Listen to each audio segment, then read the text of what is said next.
I vote a resounding yes. Sa hinabahaba kong pagsisilbi sa Kongreso, sa 12 taon na nanilbihan kami, ang trabaho ng kongrestista, sa pagkaalam ko, ay maging kinatawan ng kanilang distrito o kanilang sektor. Bakit naman ngayon ay naging tagabantay na lamang sila ng humihiyaw na dambuhalang sanggol? Ginawa ng bonjing na armas ang impeachment. Ang dating para sana sa kaayusan ng sistema, ginagawang pampagulo, panakot at sandata laban sa mga kinaiinggitan, kinaiinsecuran ng mga lulong sa kapangyarihan. Galangin naman natin ang Korte Suprema. Huwag tayong umastang Supremer Court. Supremest pa. Wala namang ganun ah.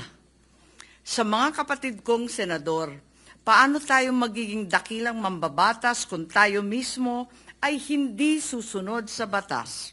Ang boses ng Korte Suprema ay boses ng konstitusyon. At kung sino man ang sasapaw sa boses na ito ay isa lang ang tono, ambisyon. Kaya naman, mag-move on na tayo. Magtrabaho at huwag konsintihin ang isang spoiled na bonjing. Huwag nang busugin ng pabor. Huwag nang pumayag dahil may pabuya. Huwag tayo magpalaki ng buwaya, baby pa nga ang tawag, lulong na. Sa mga mahal kong kongresista, may suggestion po ako. Ito suggestion lang naman, Huwag niyong masamain. Kesa inaatupag ninyong palitan ang pinili ng taong bayan, binoto at minahal. Bakit di nyo nalang palitan ang tao, kayo naman lang ang pumili? Ayaw paawat ng iba sa kakaflex. Ano kaya kung yung speaker nyo na lang ang paltan nyo? Kaya nyo yan. At dahil dito, bumuboto ako ng malakas na oo. Maraming salamat po.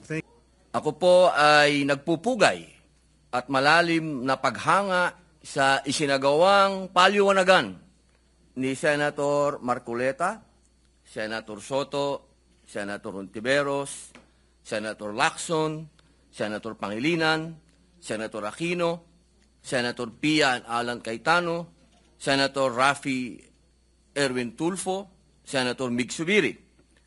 Ang palitan ng mga paniniwala sa plenaryo ay simbolo ng humihinga at buhay na Senado. Nagagawa natin ang kalayaan at kasarinlan. Isang demokrasya na naririnig ang bawat naratibo. Tagahanga po ninyo ako lahat. At alam naman po ninyo, sa maiksing panahon ko rito, ako ay pro-Westminster. At ngayon, system po, system. Yan po yung parang sa UK. At yan po yung nakita ko ngayong araw na ito. Ang lahat ng mga senador ay gising, ang lahat ng mga senador ay nandito, ang lahat ng mga senador ay nagtatrabaho sa ayon sa kagustuhan kong makita ko ang bawat debate at ang bawat opinion ng bawat isa. Kaya nagpapasalamat po ako. Napakagandang araw po nito sa inyong lahat at sa ating lahat. Ngayon, mga kababayan, gusto ko pong malaman ninyo na ako po ay nagbibigay-pugay sa lahat ng nanonood sa atin ngayon. Malamang, ang sasabihin ninyo, siyempre si Robin Padilla, ang boto niyan, alam na natin. Mabuti po, alam nyo na. Ang gusto ko lamang pong liwanagin ay ito. Ang nais ko, sana, ay katapusan na nito. Dismissal. Una pa lang po, bago pa lang po kami na-convene, labag na po sa kalooban ko na matuloy ito. Nakita niyo naman po, noong nagkasumpaan, talagang ipinaglalaban namin na politika ito.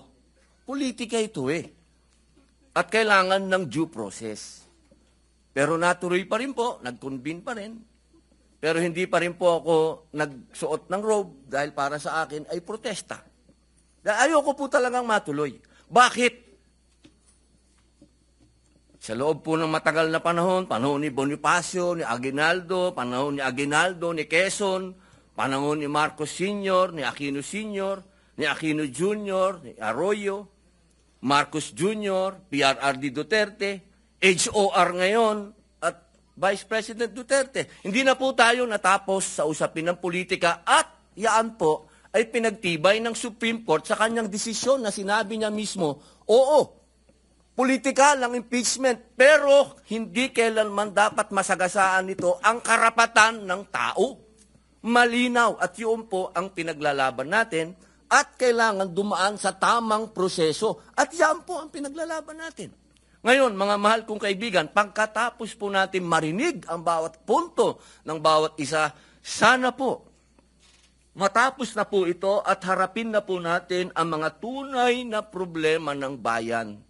Katulad po ng sweldo, katulad po ng agrikultura, pagkain, kaguluhan sa West Philippine Sea, sa buong mundo. Ang dami po nating dapat pag-usapan. Total, meron pa naman pong Pebrero ang sinabi naman po ng Supreme Court at ang Supreme Court naman po, ang isa naman po dapat na sinasabi ng saligang batas. Malinaw po, matagal po akong ginawang chairman ng constitutional ni dating Pangulo Mig Zubiri. Pinagkatiwalaan niya po tayo, pinag-aralan po natin yan, at malinaw sa konstitusyon na ang magpapaliwanag ng saligang batas ay Supreme Court. Kaya sana po, ako'y malungkot talaga dahil napunta tayo sa archive. Yung archive, binasa ko pwede pala yung hukayin anytime, kung ano man. So, hindi pa rin tayo natapos. Kaya sana po, bagamat ang boto ko ay yes, aray. Gusto kong malaman at mailagay po sa lathalan ng Senado na ako'y may reserbasyon dyan. Malaking reserbasyon ko dahil gusto ko dismissal. Tapusin na natin to. Hindi pa tayo natapos Total, nasabi na lahat. Ilang oras ang banatan.